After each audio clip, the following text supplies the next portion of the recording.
আমি চাই আমার হাজবেন্ড আমার মতো দ্বিতীয় বিয়ে করুক, আমার মতো তারও দ্বিতীয় বিয়ে হোক। আমার এই হাজবেন্ডের সাথে আমার এই দ্বিতীয় বিয়ে। আমার প্রথম সংসারটা করা হয়ে ওঠে, বিভিন্ন পারিবারিক সমস্যার কারণে মন না চাইলেও প্রথম সংসারটা ছেড়ে দিতে বাধ্য হয়েছিলাম। এরপরে আর কখনো বিয়ে করার আর ইচ্ছা জাগে। বর্তমানে যে আমার হাজবেন্ড বিয়ের আগে আমাকে পাওয়ার জন্য অনেক পাগলামি করেছে, কিন্তু আমি কখনোই মন থেকে চাইতাম না যে দ্বিতীয় বিয়ে করব। কিন্তু আমার হাজবেন্ডের এত পাগলামি, ভালোবাসা, মায়া, যত্ন দেখে অবশেষে আমি সিদ্ধান্ত নিয়েছিলাম আমি আবারও দ্বিতীয় বিয়ে করব।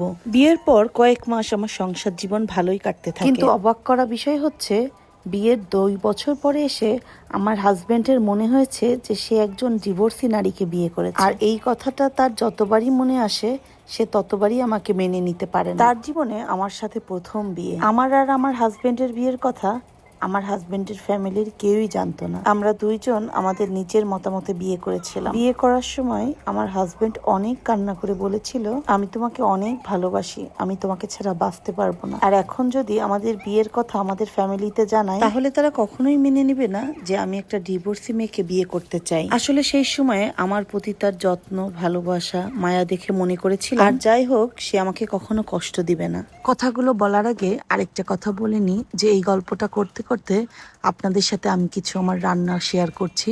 যেমন এখানে আমি আমের আচার তৈরি করছিলাম, তো এর ভিতরে একটু হলুদ আর লবণ মাখিয়ে নিলাম।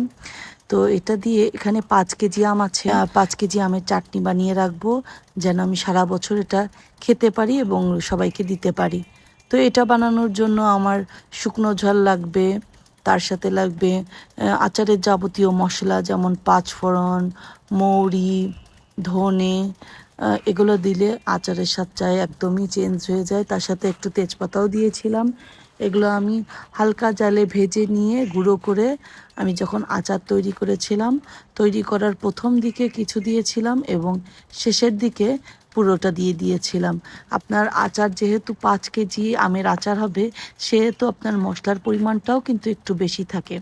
তো এইভাবেও আপনারাও চেষ্টা করে বাসায় আমের আচার তৈরি করে নিতে পারেন। কিন্তু হাই আফসোস, বিয়ের কয়েক মাস পর এসে আমি জানতে পারি আমার হাজবেন্ডের একটা মেয়ের সাথে সম্পর্ক ছিল আর তাদেরই এখন বিয়ের আয়োজন চলছে। সবকিছু আমার চোখের সামনে হলেও আমি এখন আর কাউকে কিছুই বলতে পারছি, কারণ ওই যে আমি একটা অবিবাহিত ছেলেকে বিয়ে করেছি। এখন আপনারা মনে করতে পারেন আমার কি কখনো কষ্ট হতো না? হ্যাঁ, আমার অনেক কষ্ট হতো। বিয়ের প্রথম যখন জানতে পারি তাদের সম্পর্কের কথা এবং আমাকে পাশে শুয়ে রেখেও যখন ঘন্টার পর ঘন্টা কথা বলতো ফোনে, তখন আমার কান্না করতে করতে দম বন্ধ হয়ে যেত। কিন্তু আমার কান্না করতে করতে ওই দম বন্ধ হয়ে যাওয়া নিঃশ্বাসগুলোও আমার হাজবেন্ড পাশে থেকে বুঝতে পারতো না। বাধ্য হয়ে আমি ওয়াশরুমের দরজা বন্ধ করে দিয়ে মুখ বন্ধ করে কাঁদতে থাকতাম। তবে আমি আমার হাজবেন্ডকে প্রচন্ড ভালোবাসি, কেন জানি আমি তার প্রতি 2 মিনিটও রাগ করে থাকতে পারি না। এখন আমার হাজবেন্ড মনে মনে খুব করে চাই আমি যেন তাকে নিজ থেকেই ছেড়ে দিই, কিন্তু আমার পক্ষে তাকে ভুলে যাওয়া, ছেড়ে যাওয়া একেবারেই অসম্ভব। আমি চাই সে দ্বিতীয় বিয়ে করুক, তাহলে সে আমাকে আর সেকেন্ড ম্যারেজের জন্য ঘৃণা করতে পারবে না। তারও 2 বিয়ে হবে,